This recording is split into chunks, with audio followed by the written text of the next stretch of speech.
زما محترم حاضرینو، الله جل شانه زمونږ استاسو د فائدې دپاره بعضې احکامات،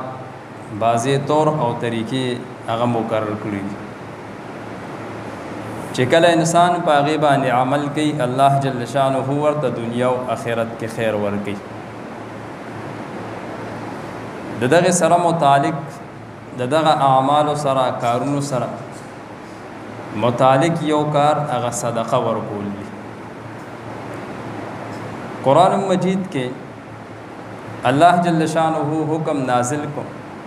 من یقرض الله قرضا حسنا، څوک به الله تعالی ته ښایسته قرض ورکړي.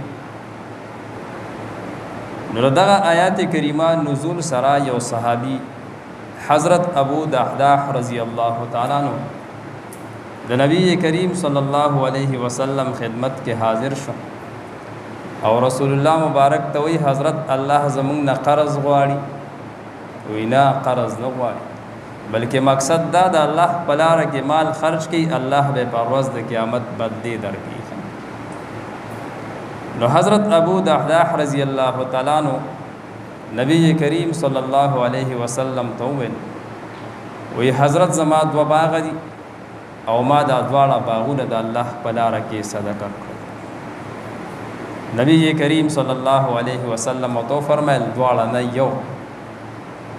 یو د ځان لپاره پرېږده او بل د الله په لاره کې صدقه کړه. نو حضرت ابو دحداح رضی الله تعالی عنہ نبی علیہ الصلوۃ والسلام ته عرض وکړ چې حضرت زما هغه باغ چې هغه په 600 د کجورو اونو باندې مشتمل دی، 600 بوټي وپکې نو هسې څو کناله به جوړېږي چې 600 بوټي شي د کجورو که نه، نو چې خدای خبر شي هسې تقریبا. نو هغه زمانه کې د کجورو بوټي ډېر قیمتي وو، اوس هم قیمتي دي. نو حضرت ابو دحداح رضی الله تعالی عنہ نبی کریم صلی الله علیه وسلم ته حضرت زما هغه باغ چې هغه په 600 کجورو باندې مشتمل دی، 600 د کجوري بوټي دي پکې، اما د الله په لاره کې صدقه کړې. کور ته راغی، بیبي ته یې وویل، بیبي ورته دا خو د ډېر ښه کار کړی دی، دا نه وایي چې دا ولې ښه. نبی کریم صلی الله علیه وسلم وفرمایل دغه ابو دحداح رضی الله تعالی عنہ دپاره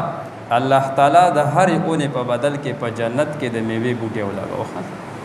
او بل دا داسې پوخ محلات ولا الله جل شانه په جنت کې د دغه باغ په بدل کې مقرر کړل. نو صدقه دا د الله جل شانه د طرف نه په منګه تاسو باندې یو لوی احسان دی، مال د الله دی، خو چې منګه تاسو پکې صدقه ورکو انو ګوره الله تعالی احسان ته ګوره. نبی علیہ الصلوۃ والسلام ارشاد فرمای الصدقه رد البلاء، صدقه په دې سره بلاګانی مصیبتونه ختمیږي. د دې د وجه نه نبی کریم صلی الله علیه وسلم فرمای داؤ مرضاکم بالصدقه، د خپل مریضانو علاج هغه په صدقې سره وکړئ. د خپل مریضانو بیمارانو علاج په صدقې سره وکړئ. چې کوم ظاهري اسباب دي ډاکټر حکیم د هغې دپاره هم انسان دي، خو رسول الله صلی الله علیه وسلم فرمای د خپلو مرضونو د مریضانو علاج په صدقې سره وکړي. امام بخاری رحمت الله علیه هغه یو واقع ذکر کړې ده د عبدالله ابن مبارک رحمت الله علیه. هغه فرمای عبدالله ابن مبارک رحمت الله علیه په خدمت کې یو سړی حاضر شو، ورته وی حضرت د دې کوپی نه پره مې زخم دی او هغه زخم د 2 کالو نه دی او د 2 کال نه د هغې نه وینه راځي، وینه تېنه جاري ده. حضرت څه علاج راته وښیي، څه دعا وظیفه راته وښیي چې الله تعالی ما ته د دې بیماری نه او د دې زخم نه چټکاره راکړي، والله تعالی مې د دې نه خلاص. نو عبدالله ابن مبارک رحمت الله علیه ورته وفرمایل ته یو کوی وکنه او هغه د الله په لاره کې صدقه کا او چې کلم نو داغي اوبه جاری شي او خلک سکینو الله جل شانه به داغي په برکت سره ستاد وینه بند کی چې اپل اوبه جاری شي او به خلک سکینو ستاد وینه بند کی د الله جل شانه په قدرت سره هغه شانتی وشو هغه سړی کو یو کنستاو چې کله داغي اوبه جاری شي او خلکو استعمالول نو د هغه سړی د کوپی چې کوم وینه او د بدن کوم وینه ونو آرو باندې دا الله جل شانه ورته صحت ورکړي نو زما محترم ما رسکو چې صدقه دا یو داسې سیس دی چې په دې سره الله جل شانه دنیا او آخرت کې خیر ورکړي نبی کریم صلی الله علیه وسلم ارشاد فرمای چې چا یو کجوره د الله بلاره کې صدقه کړه یو کجوره څومره پیسې به دي د کجوري څومره قیمت ده یو کجوره خدي کیلو نه نو نبی علیہ الصلوۃ والسلام فرمای چې یو کجوره چا د الله په لاره کې صدقه کړه نو دغه صدقه او دغه کجوره د الله خلاص ته لاړ شي بر لاړ شي د الله خلاص ته چې څنګه د الله د شان سره مناسب او بیا الله جل شانه د دغه یوې کجوري سکی پالنه کوي لکه مونږه تاسو یو سیز اوساتو وړو کوي داغه پالنه کو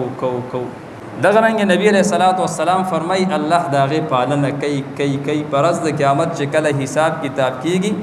او دغه بنده د الله په دربار کې حاضر شي او د تعامل نامه وړاندې کړي شي او هغه طرف ته د خپل اعمال ووین په هغه عمل نامه کې خو هم هغه سيزونه لیکل شي چې کوم د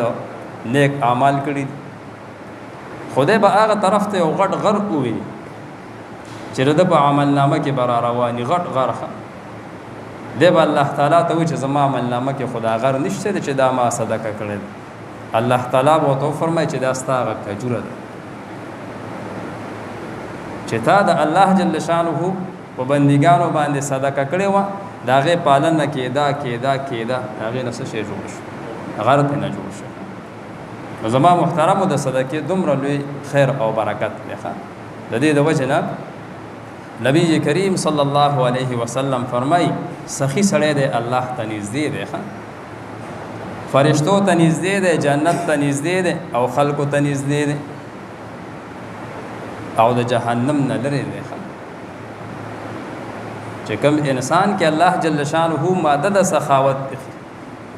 او د الله جل شانه په لار کې د خپل مال خرج کوي صدقه کوي رسول الله صلی الله علیه وسلم فرمای الله ته نږدې ده جنت ته نږدې ده فرشتو ته نږدې او خلقو ته نږدې ده او د جهنم نه لري او د دې خلاف هغه انسان چې بخیلی شومي او د الله په لار کې صدقه او خیرات نه کوي مال جمع کوي او د مال هرس په مخ باندې اغسنه نبی علیہ الصلوۃ والسلام فرمای البخیل بعید من الله لذا الله نه لري دی